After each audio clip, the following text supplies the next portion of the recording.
gratuité reste l'œuvre de l'amour de Dieu. C'est pourquoi le Seigneur a dit ceci. Jean 3, 16, 21, Dieu a tant aimé le monde qu'il a donné son Fils unique.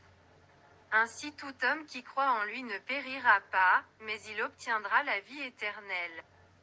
Car Dieu a envoyé son Fils dans le monde, non pas pour juger le monde, mais pour que, par lui, le monde soit sauvé. Celui qui croit en lui échappe au jugement, celui qui ne veut pas croire est déjà jugé, parce qu'il n'a pas cru au nom du Fils unique de Dieu. Et le jugement, le voici.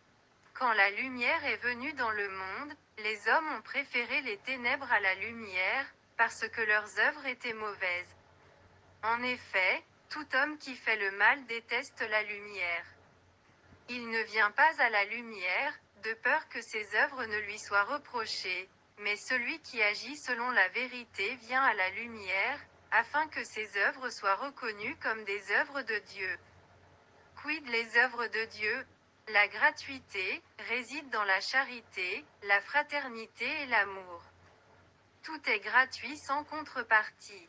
Nous n'avons pas cru, nous n'avons compris, nous n'avons respecté.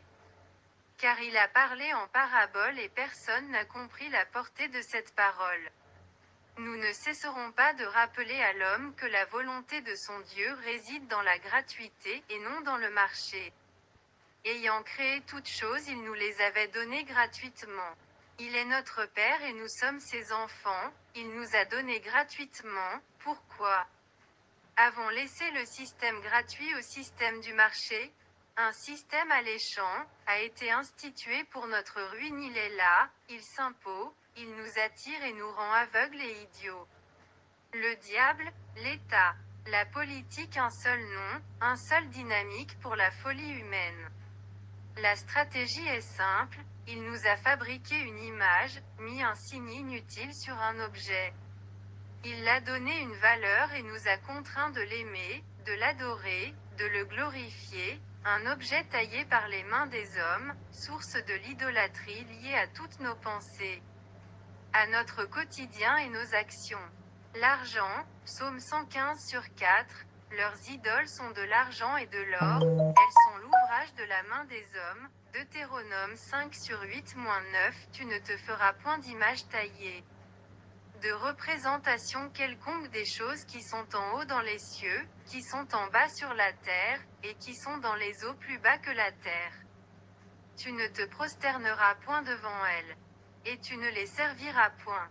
Que dire de notre Dieu argent que nous servons chaque jour, que nous aimons plus que nos frères, qui dirige le monde investi par un pouvoir satanique qui manipule toute l'humanité. Tout le monde sans exception est pécheur car nous sommes liés à la marque de la bête, que nous connaissons tous. Qu'il est notre maître et nous sommes des esclaves. Il a la mort avec lui, il engendre la jalousie et l'orgueil, les meurtres, la soumission, et s'avoue créateur du bonheur dans la richesse. Richesse et argent vont de pair, mais nous oublions que le Seigneur nous a encore dit ceci. Matthieu 19h24, je vous le dis encore. Il est plus facile à un chameau de passer par le trou d'une aiguille qu'à un riche d'entrer dans le royaume de Dieu. La richesse du monde repose sur l'argent, tandis que la richesse de Dieu est manifeste dans la gratuité, l'amour et la sagesse. Aucun serviteur ne peut servir deux maîtres. Ou bien il haïra l'un et aimera l'autre. Ou bien il s'attachera à l'un et méprise l'autre. Vous ne pouvez servir Dieu et l'argent. Luc 16h13. Avons-nous réfléchi pour savoir l'origine et les maîtres de tous les maux? Avons-nous ouvert notre intelligence? Avons-nous ouvert les yeux pour voir et les oreilles pour attendre? Allons-nous accomplir la volonté de Dieu tout en accomplissant la volonté de l'argent?